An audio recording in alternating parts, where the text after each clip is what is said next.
He's always been one of those guys that other guys go, I wish I was Dennis Waterman. And women go, I wish I could sleep with Dennis Waterman. For nearly 5 decades, Dennis Waterman's been playing this boozing, womanising hard man on our screens, and also playing it off our screens in real life. I think Piers will probably ask me a little bit about women, and there might be some drink involved. All the women, all the drinking, all the scandal, all of it. He's going to be sitting 2 feet away from me with a scowl on his face. Anything can happen. Just behave yourself, Piers.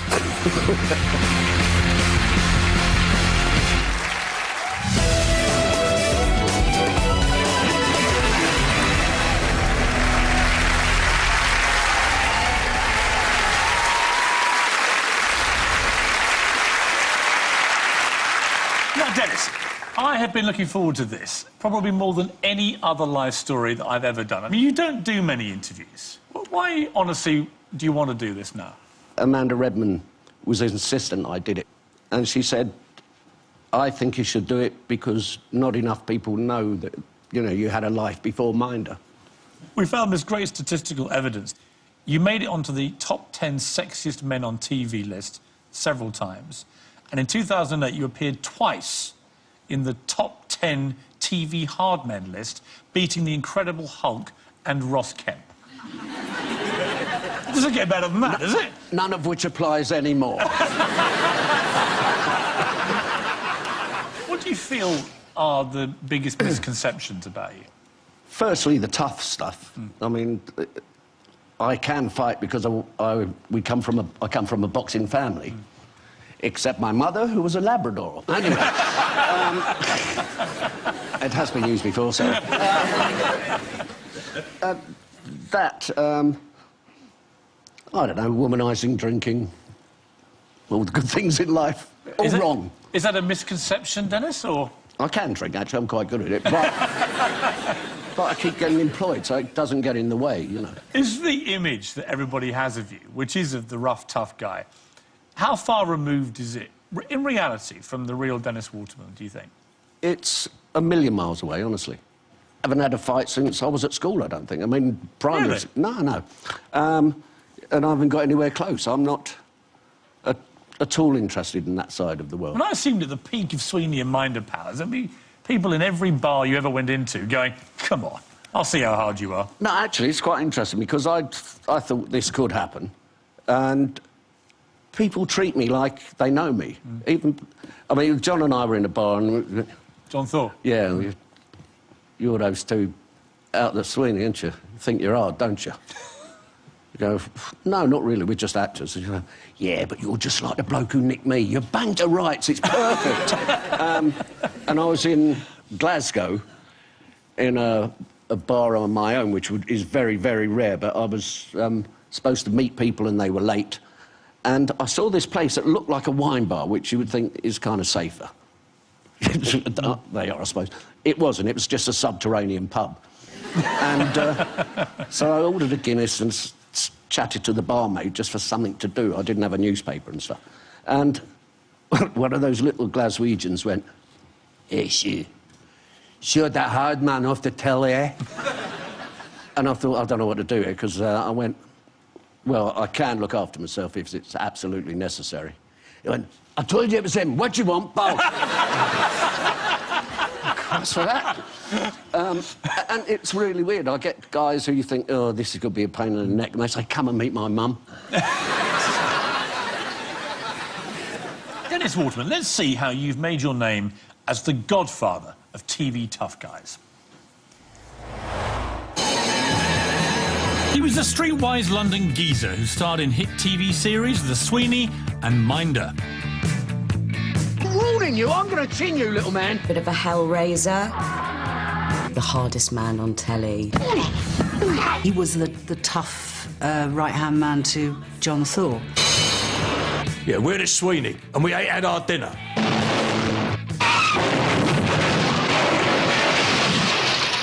Who taught you to drive? Evel Knievel? And not only could Dennis act, he could sing as well. good for you. Love you like I wanted you. There ain't nothing you can hide, not from me. I'll be so good for you. Dennis's characters came from an era of hairy-chested hard men with an iconic macho style. Tan leather jacket, the Farrah trousers, the Ford Capri. And as for being a new man, forget it. I think I might blow her up and get hold of the barman. Seen the books on it? He was a bit of rough that men wanted to have a drink with and women fancied. Both the Sweeney and Minder, his character was a womanizer. There'd always be scenes of, like, women looking rather beautiful under a leopard skin kind of sheet with one breast exposed that would always sort of pop out with something like, "What's it about, Till?" Dennis's good looks meant he'd always had his fair share of female attention in real life, too. It's difficult to explain. He just had that sort of aura about him. Bad boy. Simple. Women would just throw themselves at Dennis. Twinkly eyes, handsome, chiggy chappy, all that sort of stuff, you know. Pulls them in, doesn't it? Despite being in long-term relationships for nearly 50 years, Dennis has had countless affairs, and they were often rather complicated. At one point, he was three-timing his second wife with actresses Rula Lenska and Amanda Redman. That situation was so ridiculously complicated. It was madness. Was married to my mum and having it off with Rula and Amanda all at the same time. So I really haven't got a clue how he managed it, to be honest, or how he found time. I think he nearly burnt out, actually, as a result of it. His relationships with women have been, to put it mildly, fairly disastrous, really. Instead of just having an affair, Dennis's problem was he kept on falling in love. I believe that he always felt that he would be faithful. I think he truly believed he was a swan, when in actual fact he was a rabbit. And what about relationships that haven't been a complete disaster? You're the expert on that. Exactly. He's very romantic and loves women. But I think possibly when he was younger, he kept looking for the grass was always greener.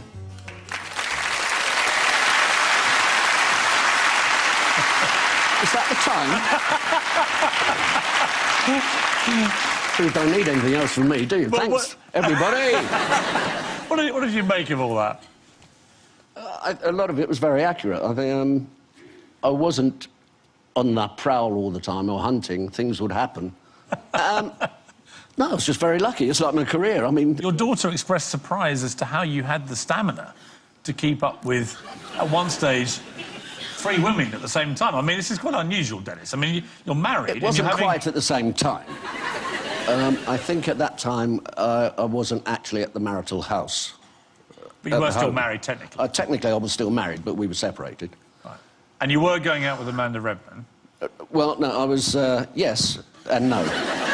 And you were also simultaneously seeing Rula? I was involved with Rula, who was on this massive, great tour, and I was working with Amanda as her fiancée in a musical called Windy City, which she was wonderful in. She's got a fantastic voice.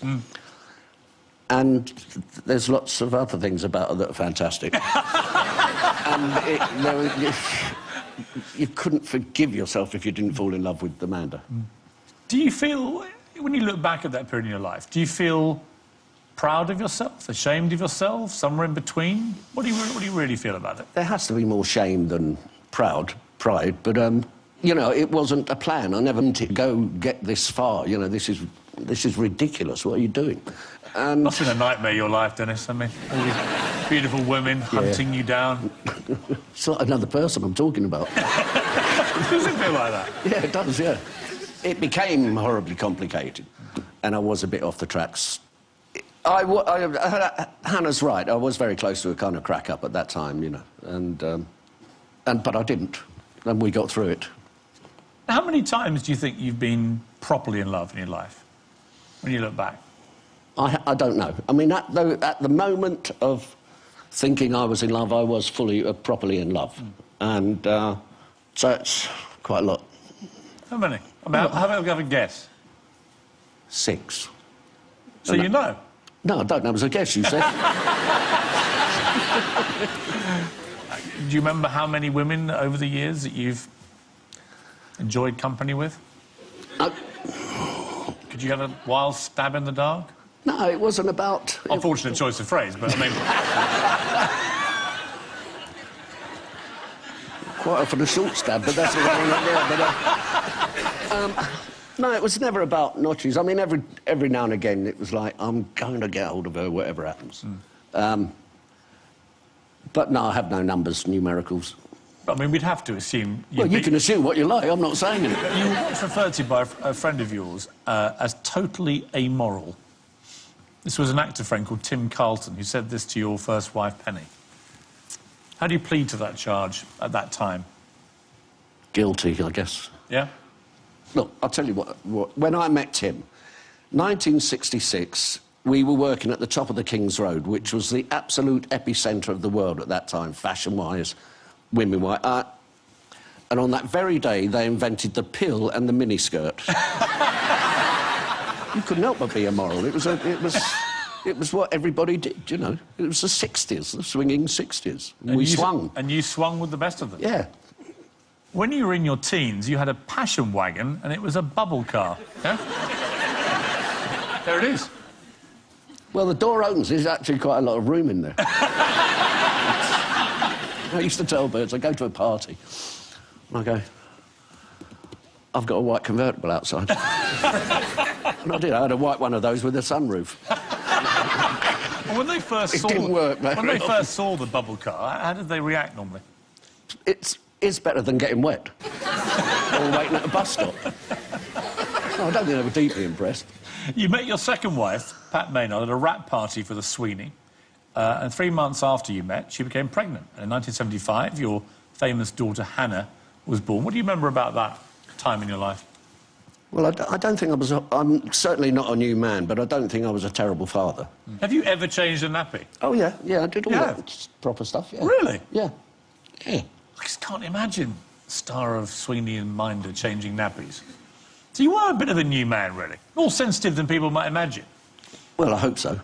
Having you telling me what people imagine I'm like, I hope so. But I couldn't stay at home while my wife went out working.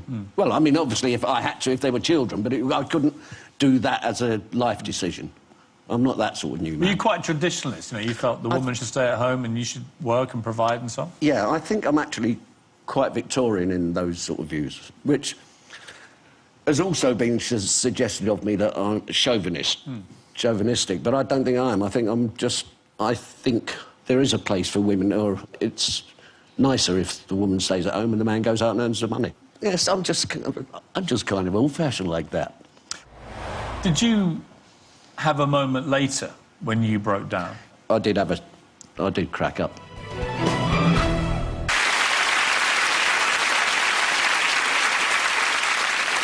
Well, let's go back to your roots, because you were born in February 1948 in Clapham, South London. Growing up, neither you or your brothers and sisters... I was the youngest of 9, actually. 9? 9. One who would have been a brother died years before I was born, but there was 5 girls and 3 boys. That's 8, and one that's gone is 9. I was the last by 6 years. So you were the baby? Yeah, I was the baby of all of them, yeah. Your father had a pretty vile temper and showed, by your quotes, showed no interest in any of us. Quite a hard thing to say. I mean, do you still feel that about him? Vile temper is probably not necessarily true. I mean, he hit me once, I think, so it wasn't a vile temper or anything, but he certainly didn't have a great deal of interest. And your parents just didn't get on at all? No, it was constant big... They used to have sort of race rows about where they come from. He came from the West End, she was from the East End, and it was like, get you West End gutter snipe, you East End tripe hound, and it was like... Did it ever get violent? No. I'd never witnessed that, no. I was very close to my mother. So the craving you had for attention and female attention and so on, that didn't come from any sense of being starved of that when you were young? No. No, I wasn't. I had 5 sisters who loved me, spoilt me, and my mum was terrific, so no, I didn't have any of that. Your father, he was a gambler, he was a boxer, a bit of a racist, he'd marched with Oswald Mosley and so on. Yeah, I mean, he wouldn't... he was a ticket collector, and he would try not to... He'd take the tickets without touching black people. Isn't that amazing? Yeah. How did that make you feel? It's one of the reasons I left home earlier than I would. Because you were so offended by it? Well, no, I had a black mate who said he can't come here anymore. I said, he's a mate of mine, and we're at school together. We're actors together. He said, he's not coming here anymore. I said, ta-da, and I was off. And you walked out? Yeah. I mean, that took a lot of guts to do. I never think of the consequences, do I? Dennis, although you came from poor beginnings, the world was soon to open up for you. Born in 1948, the youngest of 9, Dennis was brought up in South London by Mum Rose without much help from her railway worker husband Harry, a compulsive gambler. My father was a sort of an irate person, you could say, you know. He wasn't interested, really, in any of us. Luckily, Dennis's older sister Joy was interested in him and took 7-year-old Dennis along to her amateur dramatic society. And he got a good crit, would you believe? It was Shakespeare. He had an obvious talent and won a place at a West London stage school. It was here that TV bosses spotted Dennis and offered him a role that would change his life, playing the part of William, a rebellious middle-class schoolboy. The success of the series even led to offers from Hollywood. You're going to be earning a great deal of money. What are you going to do with it? I'd like, I think of buying my mother a house. I've always said I would. And what about for yourself? I'd like to buy myself a horse, I think. The sweet schoolboy wasn't going to stay sweet and innocent for long. After a stint at the Royal Shakespeare Company at the age of 18, he was working at London's Royal Court Theatre. But it was the late 60s and young Dennis was surrounded by temptation. It was booze, women and sport. Our lives were obsessed with glamorous women. It was a fun time. And we had lost weekends as well together. I mean, I remember we woke up some morning and we had no idea where we were or how we'd got there. By the 70s, the world had moved on, and so had drama. Now it was all about gritty realism, and casting directors wanted actors who could play the hard man. Didn't come much harder than DC George Carter. The Sweeney was a huge success. It was the first of its kind. A fresh-faced London kid with this aggressive boss. All right, Tinkerbell, you're neat. Chemistry between him and Thor was wonderful. I mean, that was, I think, probably one of the keys to why the show was so good. It was just totally magnetic and powerful. I didn't kill him, you did! When one tough nut role ended, TV bosses soon found him another. In 1978, he was cast as Minder, Terry McCann.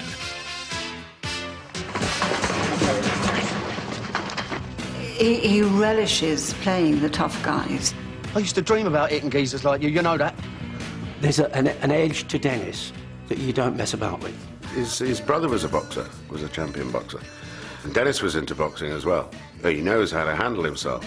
But the viewing public didn't always understand the distinction between drama and real life. I mean, there were certain pubs in London that it was quite difficult for them to go into because people did genuinely believe, God help us, that they were members of the flying squad. Because he's so good and he makes the part so believable, they think that's who he is. But that's not him. He's an actor. I've been in pubs with him and men would come up to him and deliberately try and start a fight. You know, and they do the whole thing, you think you're tough, and all of that. And he would go out of his way to stop that from happening. And he'd try and be charming and polite and all the rest of it. He cannot bear that sort of thing.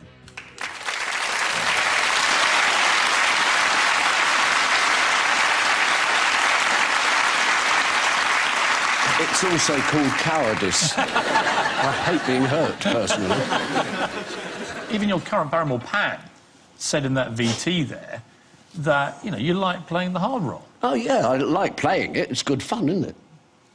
You know. What was interesting was the way the police responded. To start with, when the Sweeney became this huge hit, they hated it. They thought it was like, this is a terrible, stereotypical way of portraying us as hard-drinking, hard men. And then they realised, actually, it was quite a good recruiting drive. Well, that's sort of, my driver at the moment is ex the squad, strange enough, and he said, oh, no, on Thursday and Monday nights, it's like I'm going to see the recruiting film. And it was us. And the amount of policemen have said, we've done the police awards a couple of times, Amanda and I, and they've said it's because of you that I became a policeman, watching you and the Sweeney. Yeah, and do you think the Sweeney, and Minder for that reason, but the Sweeney in particular, do you think it gave the police actually quite a good reputation? Yeah, and also it showed that the policemen were as tough as the bad guys for the first time ever, you know. But the police themselves, we used to... Your programme's driving me mad. Why? She knows everything I do now. Your on-screen chemistry with John Thor was extraordinary. We just instantly worked well together. And it was due to John, actually, his generosity. He'd say, you know, you'd have long scenes where he's going, especially interview room scenes. And he'd go, look, this is stupid. You've got a really good actor standing there. Why don't you give him more why don't I give him that speech? He can do that speech. Give him more dialogue.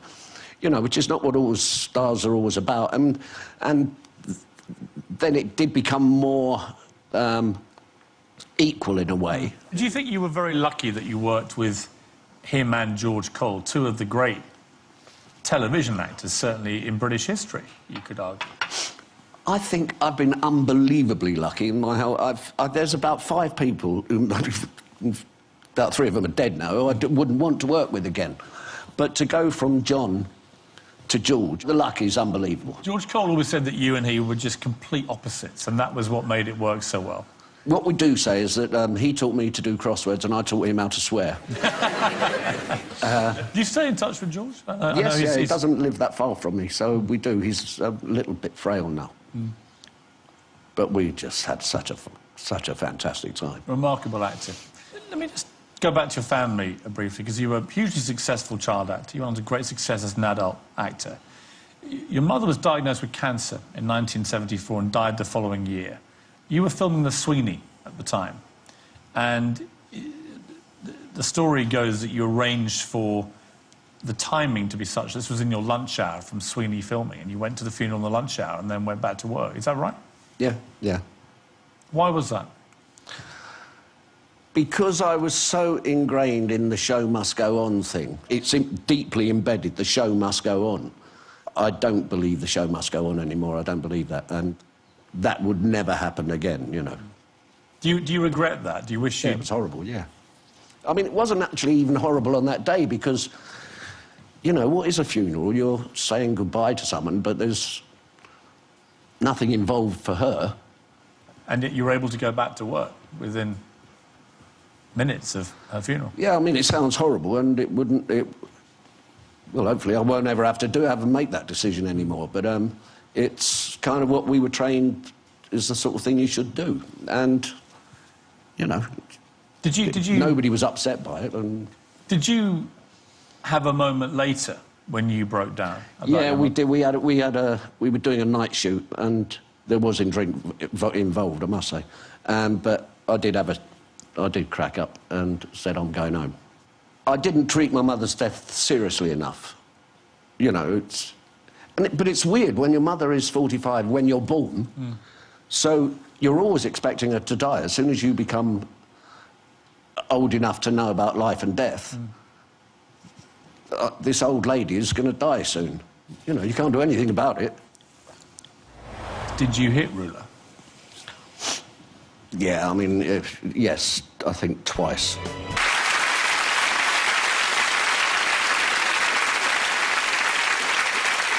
I mean, I suppose most people watching this, they do. They think Sweeney, Minder, New Tricks, whatever they think about. It's always playing these roles. But actually, you've been in acting for nearly 50 years. I mean, you were a child star. You've done the Royal Shakespeare Company. Does it concern you? Does it bother you that you've never perhaps had your fair dues as an actor? You see people get presented with certain awards and you think, why? Do we have a few names? No. No, not really. I mean, I'm just happy to be working, really. You've been in this extraordinary position where you had these smash hit shows, and you're in a smash hit show now. I mean, Do you feel like you've ever been away? Has it just been a wonderful journey for you? I've had some years where this is a bit worrying. The reality is, I mean, I know people say cream comes to the top. I don't believe it. I know a lot of very, very good actors who had to just give up. I'm very instinctive. You know, I don't sit down and study a part hugely. I learn it and think I know how it should be played and instinctively go out and play it. And sometimes it comes off, sometimes it doesn't. I mean, you know, I don't have a method as such. But eventually I mean, I'm unbelievably lucky. And things have come up, you know. I mean, for instance, we did a pilot for the Sweeney called Regan.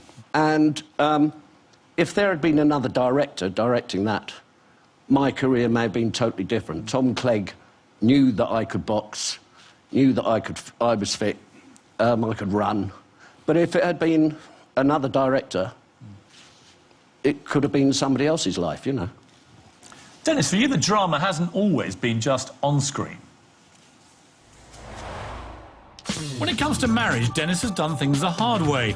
After splitting from his first wife, he married actress Pat Maynard in 1977, and they had 2 daughters. The family life didn't always suit him. Ben was a man who just feeling a bit restricted, I would think. Becoming hidebound by domesticity. Things were further complicated when a glamorous new cast member joined the set of Minder. Rula Lenska boasted links to the Polish aristocracy. Excuse me, you must be Terry.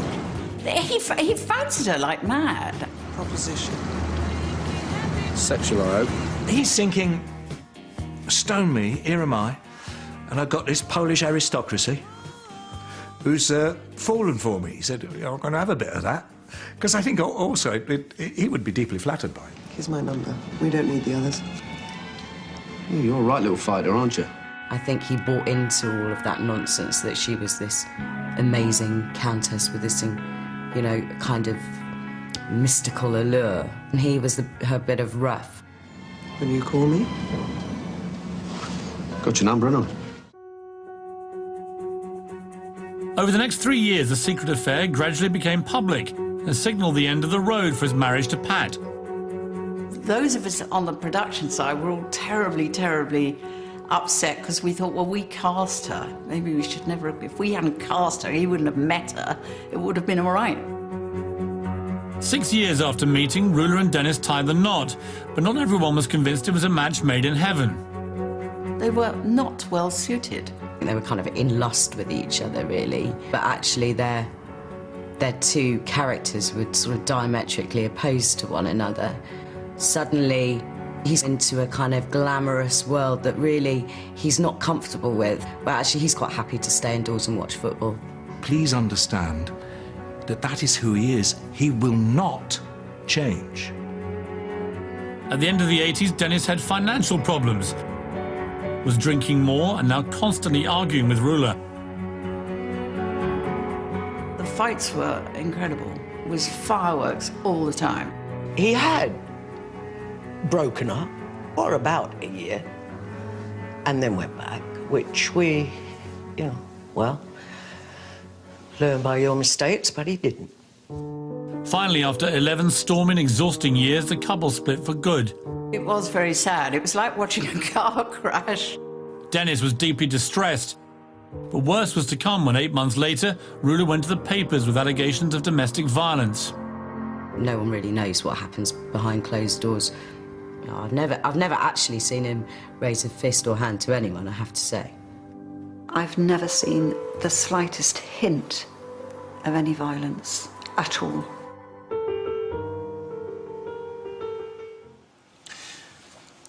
I suppose the obvious first question is, did you hit Rula? Yeah, I mean, yes, I think twice.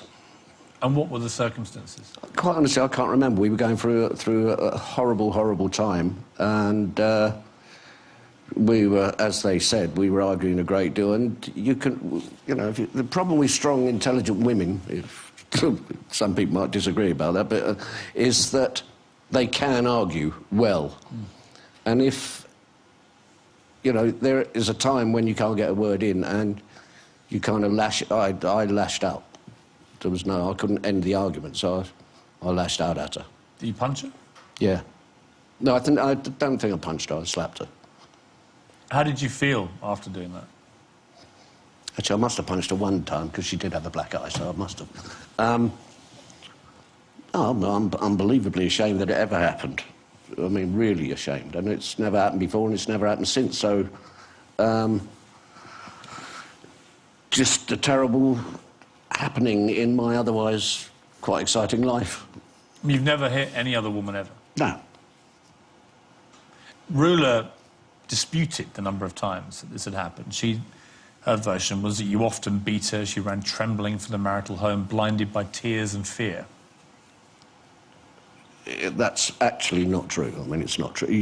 It happened within a time... all right, I can't actually remember how many, if I did. I certainly didn't beat her. There would be arguments where I'd say, oh, shut up, and lash out. There was probably drink involved, but there was nastiness from everybody's mouth. And she hit you back? I honestly can't. I may have wiped it, but I can't remember. Or it may have been that I had drunk too much at both of those times. She was certainly not a beaten wife. She was hit, which is different. She wasn't beaten. But that seems like a regular occurrence, and, you know, it was... If you were lashing out regularly, I mean, it's a form of domestic violence, isn't it? Yes, but something must have brought it on that changed. Yes, it is, yeah.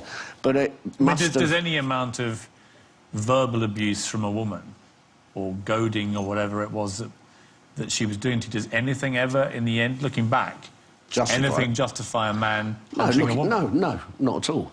But when frustrated, you can't think of a way out, frustration builds up. And it happened. I'm, you know, very, very ashamed of it. But as I said, you know, it's not difficult for a woman to make a man hit her. And a lot of that stuff... Do you really think that? Yeah, most men don't hit women. No, well, I've never done it before or since. But I think if a woman is really determined to put you down, then... And if you're not bright enough to do it with words, it can happen. And it did happen in my case. Friends say that it was just crazy from the start, completely tempestuous, constant arguing and then constant making up, a lot of drink involved. Was it always a recipe for disaster, the relationship, do you think? I don't actually recognise that. I mean, we've travelled the world. We did some fantastic things together where I don't think it was tempestuous to start with at all. It was amazingly romantic when we actually got together. You know, we worked together all the time. As I said, we travelled the world. We had fantastic, with the kids and without the kids. We had an extraordinary sort of good time for a while. Was she, to that point, was she the greatest love of your life at that point? You think that all the time. Every time you're hoping that's what... But did you feel that? Did you feel like, yes, this is the one? This is what I've been waiting for? I don't know about this is what I'm waiting for. This is what I've got, and I hope it lasts. Ruler's, I mean, she's complained since the breakup that a lot of it was down to your drinking. Did you ever think you had a drink problem bordering on alcoholism? No. What did you feel about it? No, I certainly have been known to drink too much, but I've never thought it borders on alcohol, because I don't... my first drink is in the pub with the guys, in the, you know, I'll have a couple of pints in there and then go home and might have a whiskey, but I'm not... There's no other time in the... Oh, lunchtime, we might have some wine. When did you decide it was definitely over with Ruler? What was the final tipping point for you? Well, I think it must have been when I hit her. You know, that was it. We can't carry on like this for sure. I've gone crackers. I mean, seeing her with a black eye... Yeah, That's an awful horrible thing to see, isn't it? Yeah. And you can either say, look, this will never happen again, and then I think she decided that was it. So she took all the money and off. When was the last time you spoke? Goodbye. Who said that? One of us would have. Ta-da. And that was it? Yeah. Do you hope to get to a place with Rula one day where you can get on with each other? Is it Well, is I've it always, healthy I've to always you? managed to with other ladies I've known. If Rula's watching this, and I suspect she probably will at some stage, would you have anything to say to her? Would I have anything to say to her? No, no. Good luck. It felt very, very correct and natural thing to do. And nobody found out? No, no. This is a proper exclusive, ladies and gentlemen.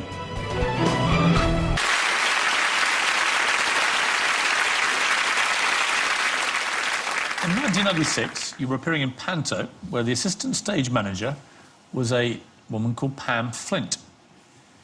Were you looking to fall in love again then? No, not at all, no.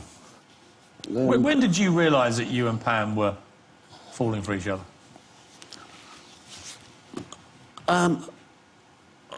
I don't think we did at that point.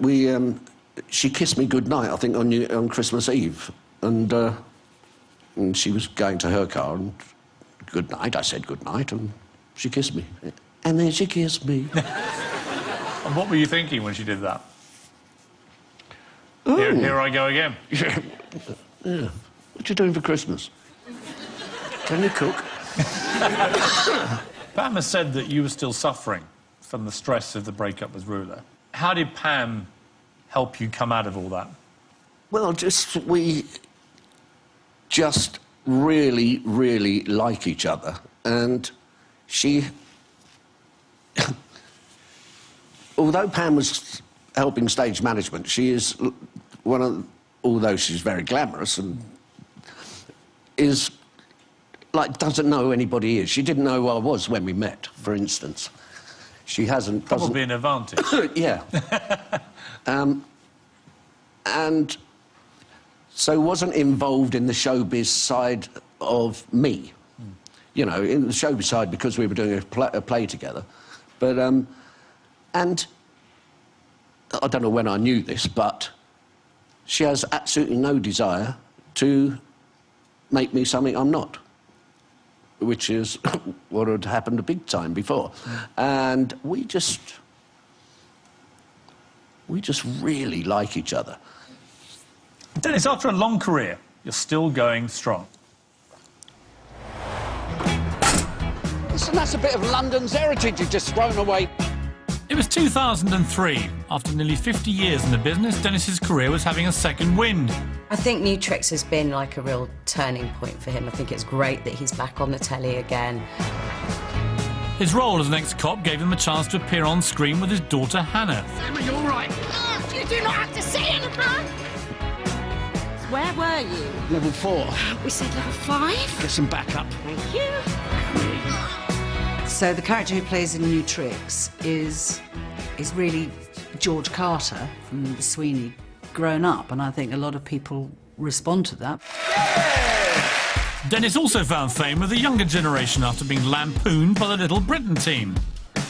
So they want me to star in it, write the film tune, sing the film tune. There was a time when he was actually pissed off by it because he just didn't get it. He was a little bit grumpy about it. And Dennis said, I don't understand why they're making me look so small. In the end, Little Britain came to us. You know, under duress, he took part in it. Hey, there's it!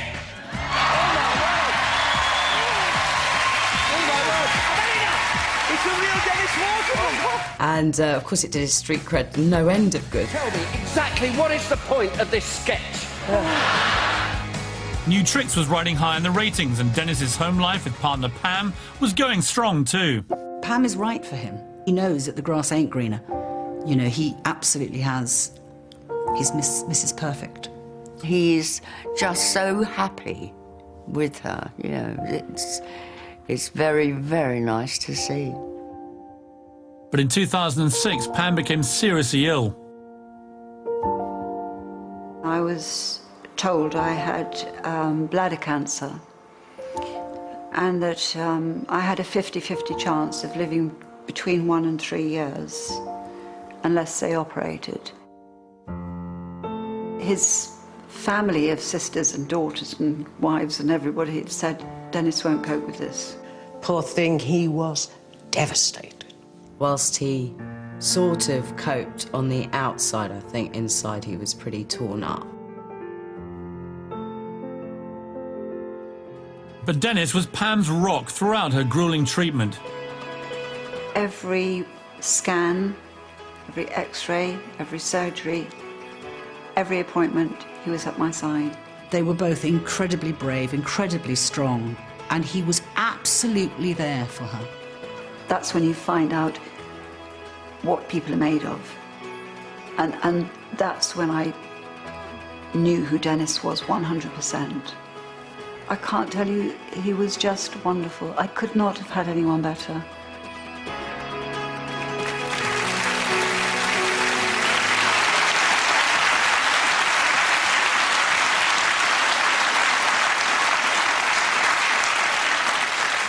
I mean, that moment when you find out that Pam has this cancer and has pretty bad odds, what was going through your mind?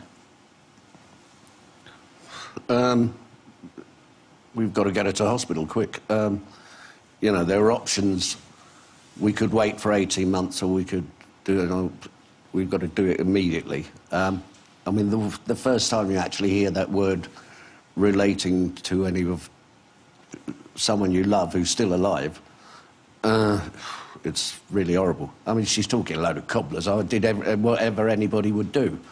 You know, I just happened to be there for her. I wasn't any... I hear this... She tells people this a lot, and I don't know what she's talking about. But didn't you... I mean, she said that, you know, she found out what you were really like. You were the rock. Good, but it didn't... I'm very pleased about that, but it didn't take anything for me to be the rock. All I had to do was try and help. And apparently the reason she talks about me so nicely at about that time is that I treated her exactly the way I had treated her before she had the tubes in her things, and sometimes she didn't look her best, you know. But and she says that my eyes never changed when I came in. You know, I was never startled by that she wasn't wearing makeup or... When you realised that she was winning the battle, that must have been a huge release for you, for both, obviously, but for you as well. Well, you don't know how much it's won until 5 years. The 5 years was last year? Yeah.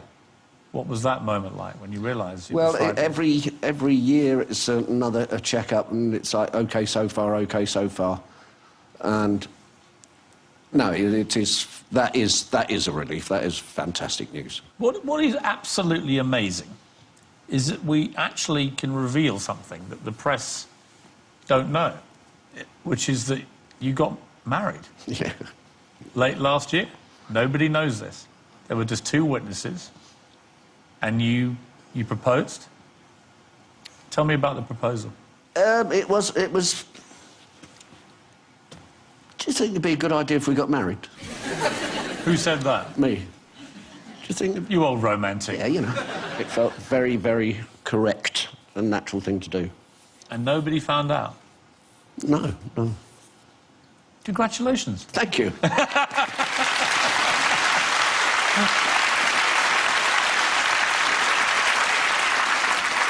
You know, you've gone this the hard route, if you don't mind me saying, Dennis, as we've discovered, but you have ended up with proper happiness. Yes, I agree totally. I need a favour off you. Yeah. It would just be remiss of me, not just for old time's sake. I've always, since I watched Sweeney and The Miner and so on, just wanted to hear you look at me with that scowl on your face and say, get your trousers on, Morgan, you're nicked. Well, get them off.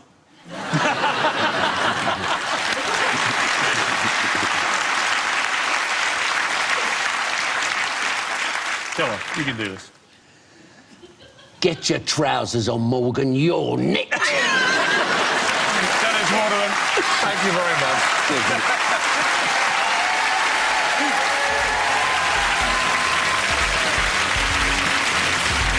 You had a love affair with Davy Jones of the Monkees, who sadly died very recently. Yeah, I fell for him, and I thought he fell for me. He's always been one of those guys that other guys go, I wish I was Dennis Waterman. And women go, I wish I could sleep with Dennis Waterman. For nearly 5 decades, Dennis Waterman's been playing this boozing, womanising hard man on our screens, and also playing it off our screens in real life. I think Piers will probably ask me a little bit about women, and there might be some drink involved. All the women, all the drinking, all the scandal, all of it. He's going to be sitting 2 feet away from me with a scowl on his face. Anything can happen. Just behave yourself, Piers.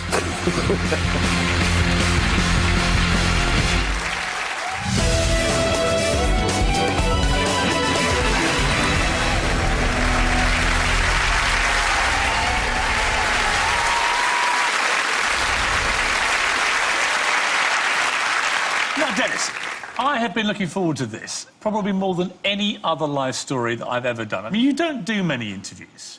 Why, honestly, do you want to do this now? Amanda Redman was insistent I did it. And she said, I think you should do it because not enough people know that, you know, you had a life before Minder. We found this great statistical evidence. You made it onto the top 10 sexiest men on TV list several times. And in 2008, you appeared twice in the top 10 TV hard men list, beating the Incredible Hulk and Ross Kemp. It doesn't get better than that, does it? None of which applies anymore. What do you feel are the biggest misconceptions about you? Firstly, the tough stuff. I mean, I can fight because I come from a boxing family. Except my mother, who was a Labrador. Anyway, it has been used before, so... I don't know, womanising, drinking, all the good things in life, all wrong. Is that a misconception, Dennis, or...? I can drink, actually, I'm quite good at it, but I keep getting employed, so it doesn't get in the way, you know. Is the image that everybody has of you, which is of the rough, tough guy, how far removed is it, in reality, from the real Dennis Waterman, do you think? It's a million miles away, honestly. I haven't had a fight since I was at school, I don't think. I mean, primary... Really? No. And I haven't got anywhere close. I'm not at all interested in that side of the world. When I seemed at the peak of Sweeney and Minder powers, there'd be people in every bar you ever went into going, come on, I'll see how hard you are. No, actually, it's quite interesting, because I thought this could happen, and... people treat me like they know me. Even, I mean, John and I were in a bar and... John Thorpe? Yeah, you're those two out at Sweeney, aren't you? You think you're hard, don't you? You go, no, not really, we're just actors. You go, yeah, but you're just like the bloke who nicked me. You're bang to rights, it's perfect. And I was in Glasgow in a bar on my own, which is very, very rare, but I was supposed to meet people and they were late. And I saw this place that looked like a wine bar, which you would think is kind of safer. They are, I suppose. It wasn't. It was just a subterranean pub. And so I ordered a Guinness and chatted to the barmaid just for something to do. I didn't have a newspaper and stuff. And one of those little Glaswegians went, hey, sure that hard man off the telly, eh? And I thought, I don't know what to do here, because I went... well, I can look after myself if it's absolutely necessary. He went, I told you it was him. What do you want, pal? That's for that. And it's really weird. I get guys who you think, oh, this is going to be a pain in the neck, and they say, come and meet my mum. Dennis Waterman, let's see how you've made your name as the godfather of TV tough guys. He was a streetwise